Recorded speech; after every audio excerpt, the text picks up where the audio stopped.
What's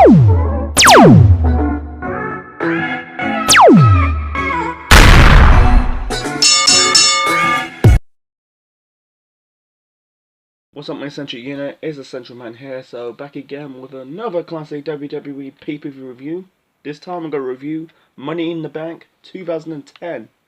The reason why I'm doing this review on Money in the Bank 2010 because next weekend is the 11th annual Money in the Bank event. So yeah, this installment, the 2010 installment of Money in the Bank, was the very first Money in the Bank pay-per-view. So, next week is, the 10th anniversary show of this event. I know it's in July, but Money in the Bank throughout the years is starting to be WWE's one of their biggest event in the calendar year. One of the big five. Everyone knows the original big five pay-per-views. Your Royal Rumbles, WrestleManias, King of the Rings, SummerSlam, and Survivor Series.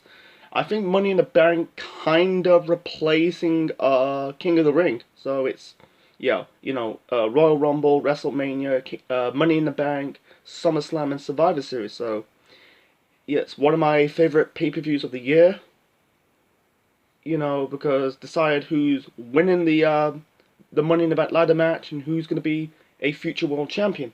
Anyway, let's talk about, Money in the Bank 2010. This show was at the Sprint Center in Kansas City, Missouri on the 18th of June 2010. The attendance for the show was 8,000 and the pay-per-view buy rate was 169,000. So the commentators for the show are Michael Cole, Jerry the King Lawler, and Matt Striker.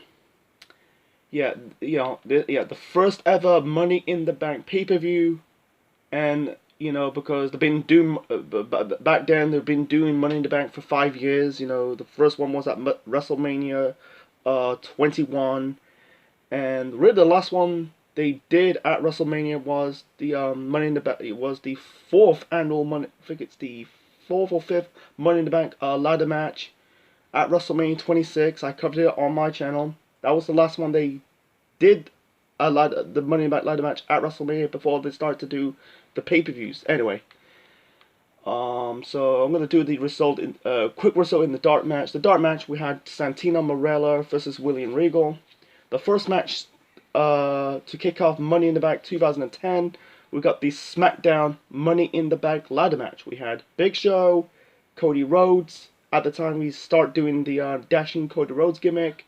Christian, Dolph Ziggler, Drew McIntyre, Kofi Kingston, Matt Hardy, and Kane. So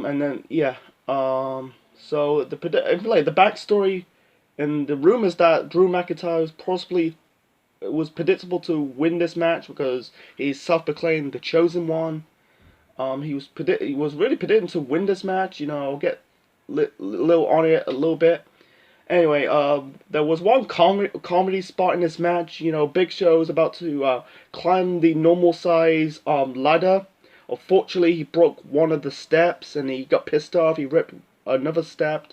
He went later on this match. He kind of bring that supersized ladder to climb. Anyway, really good spot. McIntyre didn't really do much. I don't think McIntyre, Ziggler didn't do much. There's a lot of ladder spots. One more Big Show grabbed the ladder. He did I think he did a splash on both Matt Hardy and Christian, because at the time I think Matt Hardy and Christian was in his, I don't really call it a feud. He was kind of this beef because talk about they never won Money in the Bank, never become world champion. Both Matt Hardy and Christian are former ECW champion. Because ECW, I don't really count the ECW championship is kind of like a world title. Anyway, Kofi Kingston was really the one highlight Kofi Kingston did. He did a boom drop on Drew McIntyre. He kind of placed McIntyre on one of the announce tables, climbed the highest ladder, did a boom drop on McIntyre. That was cool. Yeah, and it was predicted that McIntyre would win. And McIntyre didn't do a lot in this match. You had was it Cody? I think he did a crossroads on, I think it was on Dolph Ziggler or Matt Hardy on one of the ladders. Big Show is about to climb the supersized ladder, but Kane kind of tipped the ladder. Uh, he really tipped the ladder. Big Show really went out of the ring. The rope didn't broke. He kind of went out of the ring, and then other competitors kind of like burying the Big Show with piles of ladders. I think Kane kind of like throw Ziggler into the piles of ladders, and Kane was kind of like chasing after Cody Rhodes. You know, he did that. He kind of threw Cody like a dart in one of these Money in the Bank ambulance trucks. I thought Drew McIntyre would win, but unfortunately, you know, he was predictable to win this Money in the Bank match. Unfortunately, Kane kind of threw him off the ladder. Kane received grabbed the briefcase and won this match, you know, and become the SmackDown Mr. Money in the Bank. It was really, you know, like, I think the reason why they're not going with McIntyre, because, the situation between him and Tiffany, I'll get to that later on. So Kane, yeah, Mr. Money in the Bank. I think it makes sense because could be Kane's final hurrah, because Kane was, for years he was, I'll get to Kane later on. So it's good to see Kane winning Money in the Bank. You know, he's got a big pop. Big Show, no. Christian, on paper, could be, could be the one to win. Same as Matt Hardy, same as Kofi Kingston, same as McIntyre. Cody Rhodes and Dolph Ziggler, no, because they haven't really they need to start out in the IC title belt title picture first, then become world champion. Anyway, let's move on to the next match. The next match, we've got the Divas title match between Alicia Fox versus Eve Torres. Alicia Fox defeated Eve Torres in the Fatal 4-Way match at the previous month's pay-per-view Fatal 4-Way to become she's become the first black champion since Jazz, and the last one until Naomi, really 7 years later. Anyway, the first and only African American Divas champion. And this match at Money in the Bank between her and the former champion Eve, it was alright. It wasn't bad, but at the time the crowd do not care because, you're in this dark time of women's wrestling. Compare it right now. It wasn't botchy. It wasn't like a 4-star classic. It was alright. It was a standard match. I think one moment in the match you had Alicia Fox doing it wasn't a submission hold. It was basically like she jamming her knee into Eve's back. Like a grounding submission hold. And then Eve, minutes later, Eve was trying to do a suplex. She kind of like her back kind of tweaked a bit. And Eve was, in my opinion, got to be one of the most underrated wrestlers, or underrated women's wrestlers. She's very athleticism. She did like a moonsault, a mini moonsault. She was going like a swanton bomb. The athleticism of Eve. It's a damn shame she's not in wrestling right now. Anyway, she was going for like a swanton bomb, but Alicia Fox really grabbed her knee. Used her knees up. And in the end, Alicia Fox hit the scissor kick onto Eve to win this match and retain the Divas Championship. And at the time, the crowd did not care. They kind of calmed down after the opening match. Yeah, it makes sense for Alicia Fox winning it because she just already won the belt at Fatal 4-Way. So yeah, it was all right. The next match, we got the Unified WWE Tag Team Championship match. We got the Hart Dynasty versus the Usos. The Hart Dynasty are David Hart Smith and Tyson Kidd. Defend the belts against the Uso brothers. That is Jimmy and Jay. This is the rematch from Fatal 4-Way. Actually, the Fatal 4-Way match was a 6-person tag team match. With the Hart Dynasty, that's D.H. Smith, Tyson Kidd, Natalia, the Usos, and Tamina. I think it's a feud between second-generation wrestlers. Tyson Kidd's not really a second-generation star. His relationship with Natalia, but you got D.H. Smith is the son of British Bulldog. Natalia is the daughter of Jim the Anvil Neidhart. The Usos are the sons of Rikishi, and Tamina is the daughter of Jimmy Snuka. Yeah, this match is like the Divas title match. It was nothing special because, the tag team division was not that good, it's still to this day, it's still not that good. Anyway, nothing special, it was okay. You had Tamina trying to interfere, Natalia give her like a I think he body slammed Tamina. That's Natalia. In the end, D.H. Smith locked in the sharpshooter. I think it was on Jimmy OJ to win this match and retain the tag team titles. The Hart Dynasty was the only relevant tag team in this division. Like, and that in my opinion, like Eve, I think the Hart Dynasty's got to be got to be one of the most underrated tag teams in wrestling history, in my opinion. Because Usos, it makes sense because the Usos are still new to the scene. I think losing to the Hart Dynasty is basically the blessing in disguise because they've got no lack of heat, no lack of character development. They went on to become multiple time tag team titles in the rest of the decade. But losing to the Hart Dynasty, it did not hurt them. I think they kind of they're not ready. They're still new. Anyway, let's move on to the next match. The next match we got the World Heavyweight Championship match between Rey Mysterio versus Jack Swagger. This is Rey Mysterio's first title defense because Rey Mysterio won the World Heavyweight title at the Fatal 4-Way pay-per-view in the Fatal 4-Way match for the world title against the former champion Jack Swagger. This was the build up to this. You had Swagger's hyping up they're hyping up Swagger's submission hold, the ankle lock. He did, break it, hurting, injured in the Big Show's ankle. One match, Big Show were wearing like a knee brace. You had injuring Mysterio, like dragging him out to the medical room, into the hallway near the crowd while locking him with the ankle lock, and Mysterio's wrestling while injured at the same time.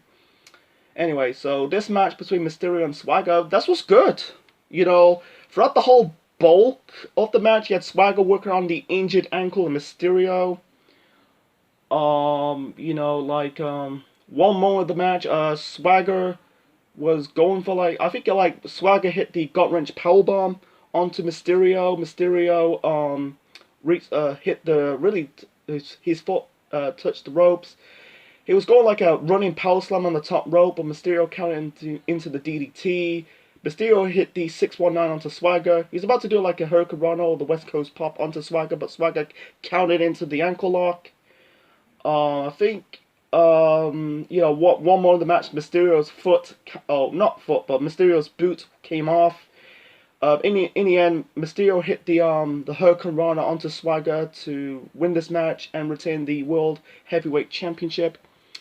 And afterwards, Swagger got pissed off. He attacked Rey Mysterio more. Then you got Kane chased off Swagger.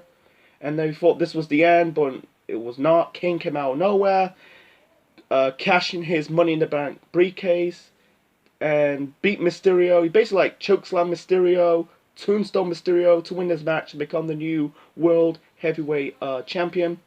I think that makes sense, and this was the start of Kane's heel turn. Because I think that it was the right time, because Swagger's time to become the top heel on SmackDown flopped. I think they need a new heel, and that is Kane. And at the time, Kane is still doing the storyline, who attacked The Undertaker, who put The Undertaker in a vegetated state. And I think it makes sense because this is Kane's final world title win. It's his final hurrah. It makes sense, and yes, and Swagger never become the serious threat again, never touched the world title scene ever again until 2013. Facing Alberto Del Rio at WrestleMania 29, and that was the end of Swagger's time in the main event, in the world title scene. Anyway, the next match we got the WWE Women's Championship match between Layla versus Kelly Kelly. This match sucked, and no lack of a storyline. Really, the tag team title match and the Divas title match, again, no storylines, no build. I think the build up to this match, you had Layla calling Kelly smelly. That's the storyline. But this match, at least with the Alicia Fox Eve Torres match, at least it was better. But this was not that good. I'm sorry.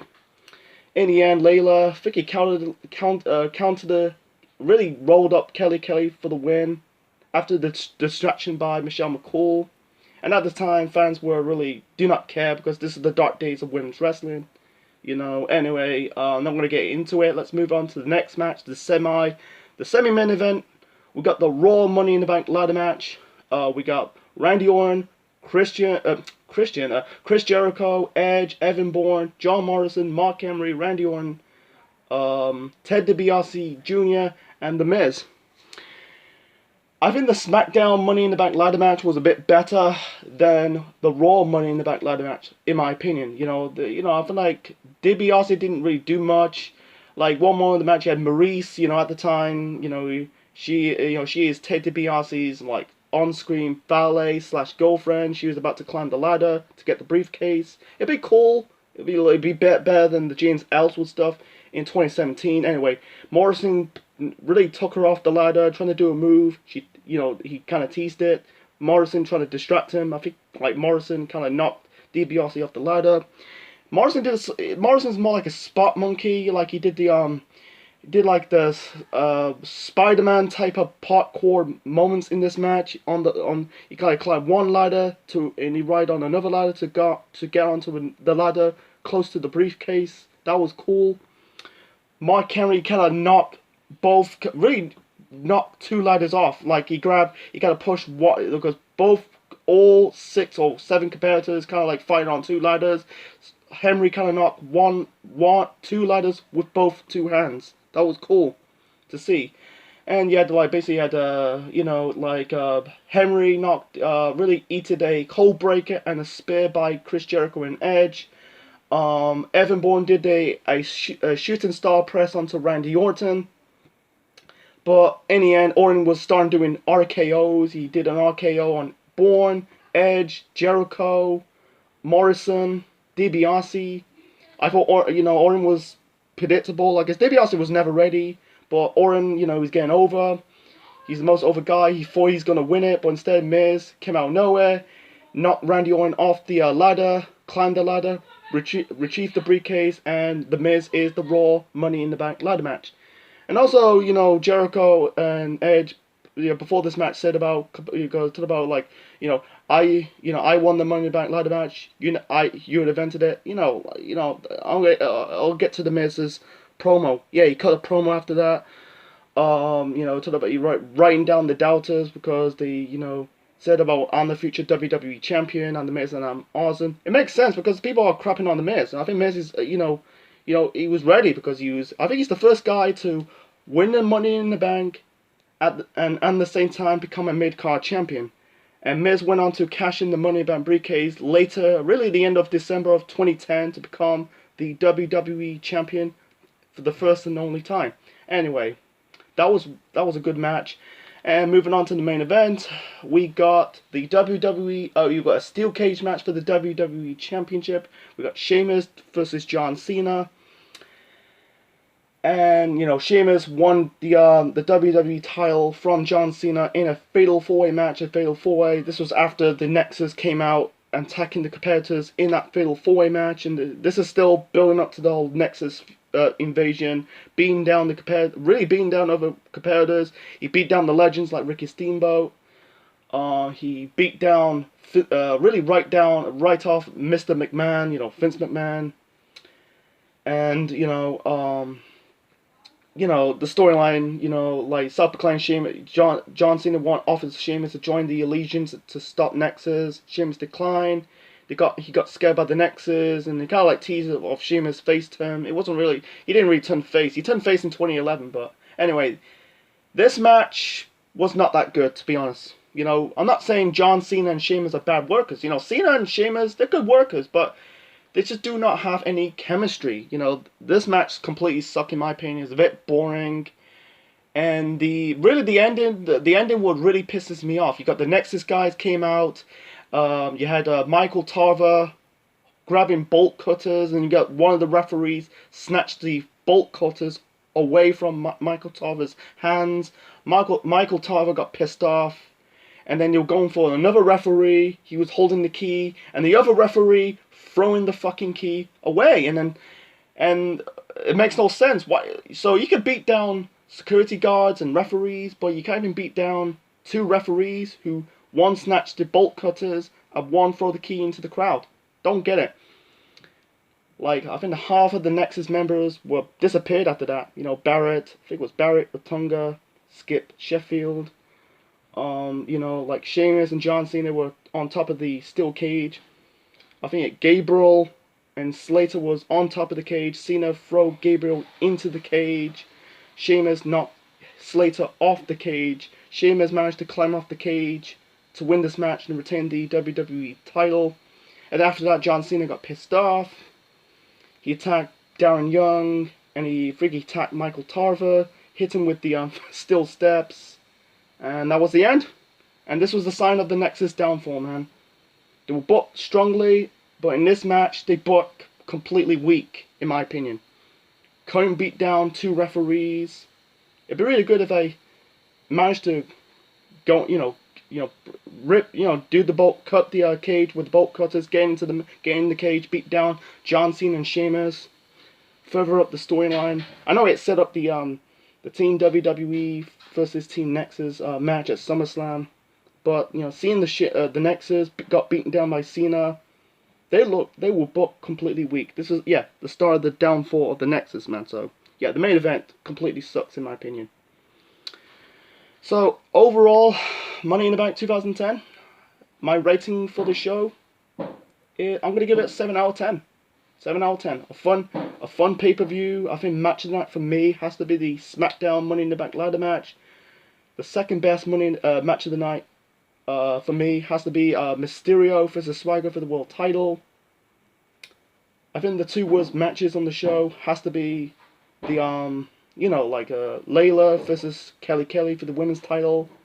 Oh, by the way, this was Tiffany's final WWE pay-per-view appearance because of the situation between her and Drew McIntyre. I'm not going to get into it. And this was Matt Hardy's final WWE pay-per-view appearance because in September he did a video, said about disinterest of the product. He want a release, and he got his release, and he went on to TNA and the Indies. He returned for the third run at WrestleMania 33 in 2017. Anyway, where were we? Oh yeah, Layla versus Kelly match was not that good. The main event between Sheamus and John Cena again wasn't that good.